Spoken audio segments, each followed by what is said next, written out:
faraón de la cuarta dinastía, hace más de 4.500 años, 146 metros de altura superaban de golpe la medida de la ambición humana. El terreno que ocupa su base podría contener a la vez Fen, esculpido en diorita verde y rayas blancas, extraída durante sus propias expediciones al corazón de la Tierra.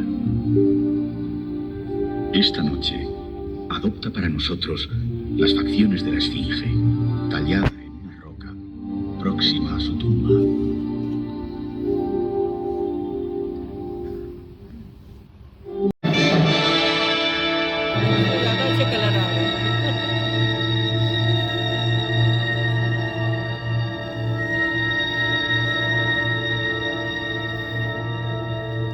nos encontramos en el lugar más fantástico y célebre. Ocupan ya su lugar. Inmutables, desafían a la arena y al viento desde los albores de la historia. A través de los siglos, la voz del desierto ha permanecido intacta.